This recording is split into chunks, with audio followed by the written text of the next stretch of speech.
अभी तक के जो अपने लेक्चर्स हैं, मैंने उसमें आपको संकरणों के बारे में बताया था। सबसे पहले sp संकरण, फिर sp2, फिर sp3, उसके बाद में sp3d, और आज हम पढ़ेंगे sp3d2 संकरण। और ये जो sp3d2 संकरण है, इसके अंदर आप देखेंगे कि 6 जो कक्षक हैं वो आपस में संकरण करते हैं। एक s कक्षक, 3 p कक्षक और 2 d कक्षक। जब ये संकरित होते हैं तो हमें अष्टफलकीय ज्यामिति प्राप्त होती है। और जो सबसे जो जनरल जो हाइब्रिडाइजेशन जो कहलाता है, उसके अंदर AB6 प्रकार होता है, जिसके अंदर सारे के सारे जो है 6 के 6 कोवेलेंट बॉन्ड बनते हैं। तो AB6 प्रकार जो है, इसका रेगुलर ज्योमेट्री है इसकी, और इसमें अष्टफल की ज्यामिति हमें प्राप्त होगी। बंद कोण इसमें होता है 90 डिग्री का। तो ये जो एग्जाम्पल यहाँ पर जो आता है, एग्जाम में पूछा जाता है, वो है SF6 यानी सल्फर हेक्साफ्लोराइड, फिर सेलेनियम हेक्साफ्लोराइड, टेलुरियम हेक्साफ्लोराइड, फिर यहाँ पर सेम सल्फर ही है बट एक फ्लोरीन को जो है वो क्लोरीन से रिप्लेस कर दिया गया है। इस तरह से ये सारे एग्जाम्पल्स जो हैं वो इम्पोर्टेंट हैं। दूसरा जो प्रकार इसके अंदर देखा जाता है वो है 5 बॉन्ड पेयर और एक लोन पेयर यानी AB5L। तो sp3d2 संकरण का जो दूसरा प्रकार है वो है AB5L। यहाँ पर जो केंद्रीय परमाणु है वो 5 सिग्मा बंध बनाएगा और एक एकाकी इलेक्ट्रॉन युग्म आएगा। अब जैसा कि अपन ने पहले पढ़ा था, जो उप प्रमेय थी उसके अंदर ये कहा गया था कि जब संकरण में भाग लेने वाले कक्षकों की संख्या सम होती है तो उस समय एकाकी इलेक्ट्रॉन युग्म जो है वो एक्सियल पोजीशन यानी जो अक्षीय जो है पोजीशन उसको उस पर जाता है। तो यहाँ पर जब भी लोन पेयर हम रखेंगे तो लोन पेयर कहाँ पे रखा जाएगा? अक्षीय स्थिति में। और अक्षीय स्थितियाँ दो ही है, एक तो अष्टफलक के ऊपर की तरफ और एक अष्टफलक के नीचे की तरफ। तो दो पिरामिड जो बनते हैं, उन दोनों पिरामिडों के जो अक्षीय स्थितियां हैं उन पर लोन पेयर जाता है। तो इसका मतलब AB6 प्रकार पहला हो गया, AB5L यानी अक्षीय पोजीशन की पहली जो स्थिति है वहाँ पे लोन पेयर जाएगा, और AB4L2 जो दूसरी अक्षीय स्थिति वहाँ पर जाएगा। इसके अलावा L3 इसमें हो ही नहीं सकता क्योंकि अक्षीय स्थितियाँ केवल दो ही होती है। तो अक्षीय स्थिति अगर दो है तो दो ही लोन पेयर इसके अंदर होंगे, और इसलिए टोटल sp3d2 संकरण के 3 ही प्रकार होते हैं। एक जिसमें कोई लोन पेयर नहीं, दूसरा जिसमें एक लोन पेयर होता है, तीसरा जिसमें दो लोन पेयर होते हैं। जो एक लोन पेयर वाला है उसका एग्जाम्पल है IF5 BRF5, बहुत इंपॉर्टेंट है, कई बार पूछे जा चुके हैं। और दो लोन पेयर वाले जिसके अंदर दो लोन पेयर दोनों कहाँ जाएंगे? अक्षीय स्थिति में जाएंगे। और जब दो लोन पेयर अक्षीय स्थिति में जाएंगे तो अष्टफल की ज्यामिति जो है वो किस में बदल जाएगी? वो हो जाएगी स्क्वायर प्लेनर में। तो वर्गाकार समतलीय ज्यामिति में कन्वर्ट हो जाता है। और वर्गाकार समतलीय ज्यामिति का एग्जाम्पल है XCF4। तो XCF4 और ICL4 माइनस BRF4 माइनस, ये तीनों बहुत इंपॉर्टेंट हैं और कई बार आपसे पूछा जा चुका है इसके बारे में। तो सबसे पहले हम आज अध्ययन करेंगे जो AB6 प्रकार है, sp3d2 संकरण का पहला प्रकार, जिसमें कोई लोन पेयर नहीं होता, सारे के सारे उसमें बॉन्ड पेयर होते हैं और इसकी रेगुलर ज्योमेट्री होती है अष्टफलकीय। यहाँ पर हमने एग्जाम्पल लिया है, केंद्रीय परमाणु जो है सल्फर है और सल्फर के साथ में 6 फ्लोरीन जो हैं जुड़ रहे हैं। अब ये जो सल्फर है इसकी निम्नतम अवस्था में हम देखते हैं 3s2 3p4। 3s2 3p4 के अंदर दो अनपेयर्ड इलेक्ट्रॉन हैं और दो लोन पेयर हैं, दो जो है इसके अंदर बंदी या यो पेयर्ड इलेक्ट्रॉन्स हैं। अब जब तक हम इन दोनों को अनपेयर नहीं करेंगे तब तक हमको 6 अनपेयर्ड इलेक्ट्रॉन नहीं मिलेंगे, क्योंकि सल्फर को फ्लोरीन के साथ में 6 बॉन्ड बनाने हैं, SF6। तो जब 6 बॉन्ड बनाने होते हैं तो हमको 6 अयुग्मित इलेक्ट्रॉनों की आवश्यकता होती है। तो जब हम इन दोनों पेयर्ड को अनपेयर करेंगे तब जाके हमारे पास में 6 अनपेयर्ड इलेक्ट्रॉन आएंगे। जब ये हम सल्फर को एक्साइटेड स्टेट में ले जाते हैं तो एक्साइटेड स्टेट में ले जाने के बाद में हम पाते हैं कि हमारे पास में 6 अनपेयर्ड इलेक्ट्रॉन हैं। अब ये 6 के 6 जो हैं संकरित होंगे, और जब संकरित होंगे तो इनकी जो ऊर्जा है वो इन दोनों के माध्य यानी बीच में आ जाएगी और हमें 6 समतुल्य sp3d2 संकरित कक्षक प्राप्त होंगे। तो सल्फर जो है वो sp3d2 संकरित होता है और संकरित होने के बाद में 6 समतुल्य sp3d2 कक्षक हमें प्राप्त होते हैं, और इन सभी के अंदर एक एक इलेक्ट्रॉन है। फ्लोरीन आएगा और फ्लोरीन का जो 2pZ है वो उसमें अनपेड इलेक्ट्रॉन है वो इसके साथ में बॉन्ड बना लेगा। जब बॉन्ड बनेगा तो इस तरह की स्थिति होगी और फाइनली हमारे पास में जो स्ट्रक्चर आएगा वो ये होगा। ये अष्टफलकीय ज्यामिति है। अष्टफलकीय ज्यामिति में एक वर्ग होता है, वर्ग के ऊपर एक पिरामिड, वर्ग के ऊपर दूसरा पिरामिड। यहाँ जो FA लिखा हुआ है वो उसकी अक्षीय स्थिति है, ये दूसरी FA अक्षीय स्थिति, और 4 इसके अंदर तलीय स्थितियाँ होती है, इक्विटोरियल पोजीशन। तो ये 4 इक्विटोरियल पोजीशन है। लोन पेयर कभी भी इस पे नहीं जाएगा। लोन पेयर कहाँ जाएगा? इस F पे और इस F पे। तो ये SF6 जो है उसके अंदर sp3d2 संकरण बताया गया है। अष्टफल की इसकी ज्यामिति है, बंध कोण इसका 90 है, और साथ ही साथ इसमें यह भी बताया गया है कि यहाँ पर लेकिन सारे बंधों की लंबाई समान होती है। FA और FE जो है वो चारों तरफ से ज़्यादा जो है प्रतिकर्षण नहीं होने से अष्टफल की ज्यामिति में बंध लंबाई सेम होती है। उसके बाद में आता है AB5L। AB5L के अंदर आप देखेंगे कि एक लोन पेयर है, और चूंकि ये उपप्रमेय बताती है कि यदि संकरित कक्षकों की संख्या सम हो, जैसा कि sp3d2 संकरण जहाँ संकरित कक्षकों की संख्या सम यानी कि 6 है, तब एकाकी इलेक्ट्रॉन युग्म अक्षीय स्थिति को ग्रहण करेंगे। और यहाँ पर यही होगा IF5। सबसे पहले तो अपन को आयोडीन का इलेक्ट्रॉनिक कॉन्फ़िगरेशन पता होना चाहिए। आयोडीन 53 का इलेक्ट्रॉनिक कॉन्फ़िगरेशन होता है 5s 5p5, 5s2 5p5। तो 5s2 5p5 को जब हम देखते हैं तो यहाँ हम पाते हैं कि एक ही अयुग्मित इलेक्ट्रॉन है, और हमें बंध कितने बनाने हैं? 5। तो जब 5 बंध बनाने हैं तो हमें इन दोनों को अनपेयर करना पड़ेगा। जब इन दोनों को अनपेयर करेंगे तो क्या होगा? ये यहाँ से यहाँ चला जाएगा, ये यहाँ से यहाँ चला जाएगा, और हमारे पास में 5 अयुग्मित इलेक्ट्रॉन और एक लोन पेयर हमको मिल जाता है। तो ये जो 5 अनपेयर्ड इलेक्ट्रॉन और एक पेयर्ड इलेक्ट्रॉन है, ये सब संकरित होंगे, और संकरित होने के बाद में हमें 6 समतुल्य sp3d2 संकरित कक्षक प्राप्त होंगे, जिसमें 5 जो है अनपेयर्ड इलेक्ट्रॉन है और एक जो है ये लोन पेयर है। तो आयोडीन की संकरित अवस्था यहाँ पे दिखाई गई है। अब इस आयोडीन के साथ में 5 फ्लोरीन आके जुड़ेंगे। फ्लोरीन का 2pZ जो है वो इसके साथ में अतिव्यापित होगा, और अतिव्यापित होने के बाद में चूंकि हमें इसे सही शेप देनी है तो लोन पेयर जो है नीचे वाले तली अक्षीय स्थिति में चला जाएगा। तो नीचे वाला अक्ष जो है वो लोन पेयर के द्वारा ऑक्यूपाइड हो जाएगा। बाकी 4 जो फ्लोरीन है वो इक्वेटोरियल पोजीशन पे जाएंगे, एक जो फ्लोरीन है वो एक्सियल पोजीशन पे जाएगा। और इस तरह से जो अष्टफल की ज्यामिति है वो लोन पेयर के कारण विकृत होकर हमको कौन सी ज्यामिति दे रही है? वर्गाकार पिरामिडीय ज्यामिति। तो ये वर्गाकार पिरामिडीय ज्यामिति हमको दिख रही है। बॉन्ड एंगल इसमें भी 90 होगा, और यहाँ पर भी 2 तरह के बॉन्ड बनेंगे, लेकिन दोनों सबकी लंबाई वगैरह सब सेम होगी। FE is will be equal to FA। यहाँ पर अष्टफल की ज्यामिति में ऐसा नहीं होता है कि बंधों की लंबाई अलग हो जाए। दूसरा एग्जाम्पल है जिसके अंदर दूसरे तरह का जो प्रकार है वो AB4L2। AB4L2 का मतलब ये हुआ कि 2 लोन पेयर यहाँ पे होंगे, और दोनों लोन पेयर अक्षीय स्थिति पे जाएंगे, और उससे जो दूसरा पिरामिड है वो भी जो है ख़त्म हो जाएगा। दूसरा पिरामिड जब ख़त्म हो जाएगा तो स्थिति क्या बनेगी? उसके अंदर वर्गाकार समतलीय ज्यामिति आ जाएगी। तो उसका उदाहरण दे रखा है BrF4-। अब यहाँ पर आप देखिए वापस ये बताया गया है Br-, जबकि Br केंद्रीय परमाणु कभी भी ऋणात्मक नहीं हो सकता। तो हमें क्या करना पड़ेगा? Br- में मैंने ये लिखा था 4s2 एंड 4p6, जबकि अब लिखना है अपन को Br का होता है 4s एंड 4p5।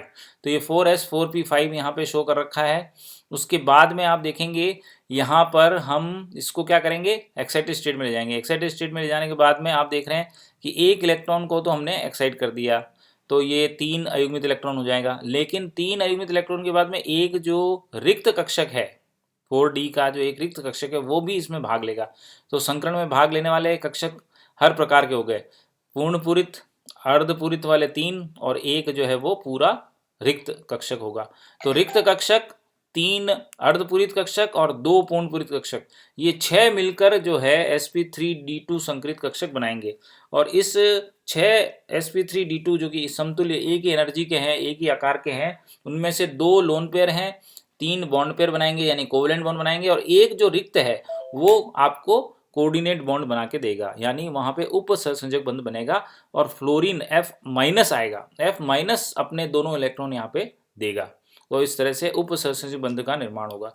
तो ये एक और एग्जाम्पल है जिसमें तीनों ही तरह के कक्षक संकरण में भाग लेते हुए नजर आ रहे हैं, यानी पूर्णपूरित भी, अर्धपूरित भी और रिक्त भी। तो ऐसा कब होता है? जब आपका एनायन होता है, एनायन यानी ऋणायन, ऋणायन जब भी होगा वहाँ पर केंद्रीय परमाणु जो है उसको कभी भी ऋण आवेशित नहीं शो करना है, वो हमेशा पॉजिटिव ही रहे यानी न्यूट्रल ही रहेगा। और जो भी माइनस चार्ज है वो लीगेंड के द्वारा यानी बंधी परमाणु के द्वारा आएगा। तो ये हमें विशेष रूप से ध्यान रखना है। फिर इसके बाद में हम देखते हैं इसके अंदर कि BrF4 के अंदर 4 जो फ्लोरीन हैं वो इस तरह से बॉन्ड बना लेते हैं। उनमें से एक जो है माइनस वाला F माइनस, ये उपसेचन तीर का निशान बनाना है उपसेचन बंध के लिए। बाकी 1, 2 और 3 ये तीनों कोवेलेंट बॉन्ड हैं। और यहाँ पर एक लोन पेयर ऊपर की तरफ, एक लोन पेयर नीचे वाले अक्ष पर चला जाएगा। दोनों अक्ष जो है लोन पेयर के द्वारा ऑक्यूपाइड हो जाएंगे और इस वजह से हमको जो ज्योमेट्री प्राप्त होगी वो वर्गाकार समतली ज्यामिति प्राप्त होगी। तो BrF4 माइनस आयन, अणु नहीं होगा आयन।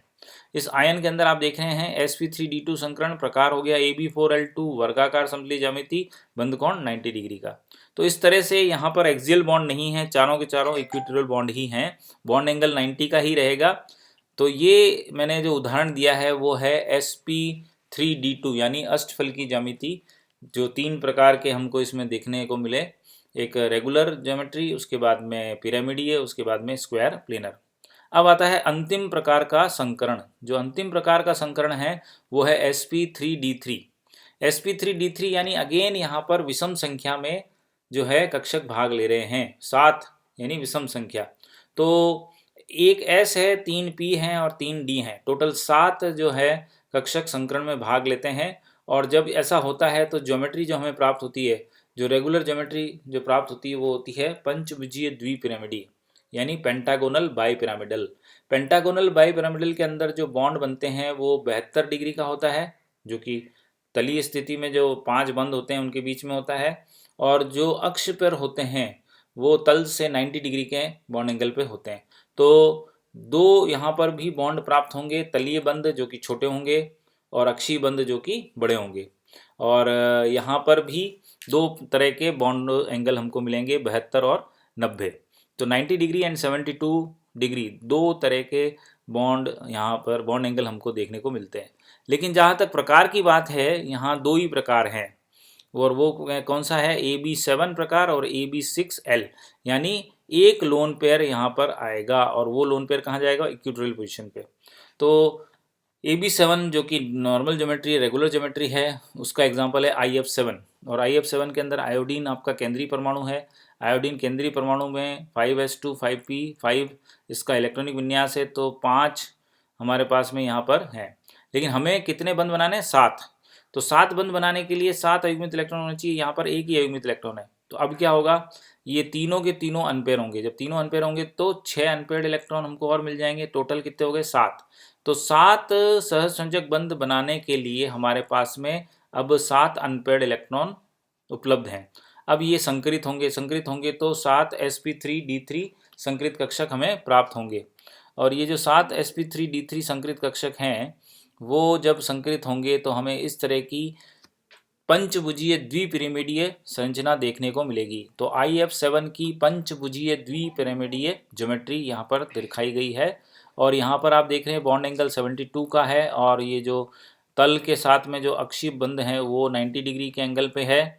और यहाँ पर जो ज्योमेट्री है वो बहुत मुश्किल से बनती है, तो इसको प्रैक्टिस करनी पड़ेगी बनाने के लिए, तब जाके आप इसको आसानी से बना पाएंगे।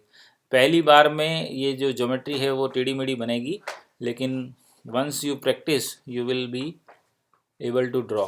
फिर उसके बाद में आता है IF6L यानी एक लोन पेयर आ गया है। तो एक लोन पेयर जब आ जाता है तो उसका महत्वपूर्ण एग्जांपल है XeF6। ये एग्ज़ाम में कई बार पूछा जा चुका है। तो जिनॉन हेक्साफ्लोराइड जो है ये आपको 2-3 जगह पूछा जाएगा। जब हम पढ़ेंगे शून्य वर्ग तो वहाँ पे भी जिनॉन हेक्साफ्लोराइड आएगा।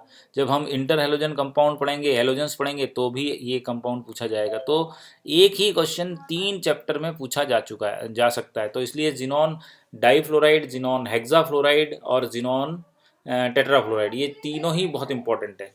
अब आप देखिए यहाँ पर हमें कितने, हमने बात की जिनॉन का जो इलेक्ट्रॉनिक विन्यास होता है वो होता है 5s एंड 5p ये उठाना है 5s और 5p6। तो यहाँ पर हमको 6 बॉन्ड बनाने हैं। 6 बॉन्ड बनाने के लिए 6 अयुग्मित इलेक्ट्रॉन होने चाहिए। 6 अयुग्मित इलेक्ट्रॉन बनाने के लिए हमको क्या करना पड़ेगा, इन सब को अयुग्मित करना पड़ेगा। तो इन सबको जब अयुग्मित करेंगे तो ये 6 अनपेयर्ड इलेक्ट्रॉन हमारे पास आ जाएंगे। एक ये 5s के अंदर जो है ये लोन पेयर की तरह एक्ट करेगा। इनका संकरण हुआ, संकरण होने के बाद sp3d3 xe के यानी जिनॉन के 7 sp3d3 संकृत कक्षक। ये समान आकृति के हैं, समान ऊर्जा के हैं, इसलिए समतुल्य हैं। अब क्या होगा, अब इसके साथ में फ्लोरीन आके जुड़ेगा। जब फ्लोरीन आके जुड़ेगा तो फ्लोरीन उसके साथ में 6 तो सिग्मा बॉन्ड बनाएगा और एक जो है उसके अंदर लोन पेयर रहेगा, और वो लोन पेयर कहाँ जाएगा, इक्विटोरियल पोजीशन पे। जब इक्विटोरियल पोजीशन पे जाता है तो विकृत अष्टफल की ज्यामिति हमको मिलती है। तो ये जो ज्यामिति है वो एक लोन पेयर आने से अष्टफल की ज्यामिति के विकृत अष्टफल की ज्यामिति हमें प्राप्त हो जाती है। तो ये लोन पेयर इधर इस पोजीशन पे आ जाएगा और हमारे पास में 6 जो हैं तो उसमें से 4 जो हैं वो इक्वेटोरियल बॉन्ड बनेंगे, 2 एक्सियल बॉन्ड बनेंगे, और इस तरह से विकृत अष्टफल की ज्यामिति 72 और 90 डिग्री के इसमें कोण होंगे। तो ये जो पूरे एग्जाम्पल मैंने दिए हैं, X6 बहुत इंपॉर्टेंट एग्जाम्पल है, इसकी प्रैक्टिस करनी है आपको। अब यहाँ पे एक और चीज़ मैंने लिख रखी है कि बोरोन वर्ग जो है उसके जितने भी एलिमेंट्स होंगे उस वर्ग के, वो sp2 संकृत होंगे, कार्बन वाले जनरल sp3, नाइट्रोजन वाले sp3d, और ऑक्सीजन ग्रुप जो है वो sp3d2, और फ्लोराइड जो हेलोजन ग्रुप है वो हमेशा sp3d3 संकरण करता है। तो ये एक जनरल मैंने आपको बताया है। जैसे आपने देखा sp3d3 के अंदर सबसे पहला IF7 था, तो IF7 आई कहाँ का है, आई जो है वो हेलोजन ग्रुप का है। इसी तरह से जब sp3d2 की बात करते हैं तो वहाँ पे जो जनरल जो कॉन्फ़िगरेशन होता है, सामान्य जो उसके अंदर हाइब्रिडाइजेशन होता है, तो वो उसके अंदर SF6 बताया गया है। तो सल्फर किसका है, ऑक्सीजन फैमिली का है। इसी तरह से sp3d की जब हम बात करते हैं तो फॉस्फोरस pf5 बताया गया है, तो फॉस्फोरस जो है नाइट्रोजन ग्रुप का है। इसी तरह से sp3 की जब हम बात करते हैं तो sp3 के अंदर हम बात करते हैं तो मीथेन की बात करते हैं, तो मीथेन कार्बन ग्रुप का है। और जब sp2 की बात करते हैं तो sp2 के अंदर हम BH3 से शुरू करते हैं, तो बोरोन जो है वो बोरोन फैमिली का ही है। तो हमेशा हमको ये देखना है कि हाइब्रिडाइजेशन इस तरह से चलता है।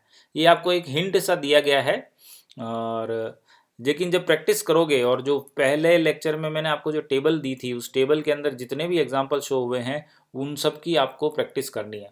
जैसे जैसे आप प्रैक्टिस करोगे तो आपको जो है ये बहुत आसान लगेगा, लेकिन उसके लिए आपको जो मैंने पैटर्न बताया है, जो तरीका बताया है, उसी को फॉलो करना है। सबसे पहले आपको क्या करना है, सबसे पहले आपको लिखना है कि उस अणु के अंदर केंद्रीय परमाणु कौन सा है। जब केंद्रीय परमाणु को आप छांट लेंगे तो केंद्रीय परमाणु का आप क्या लिखोगे, इलेक्ट्रॉनिक विन्यास।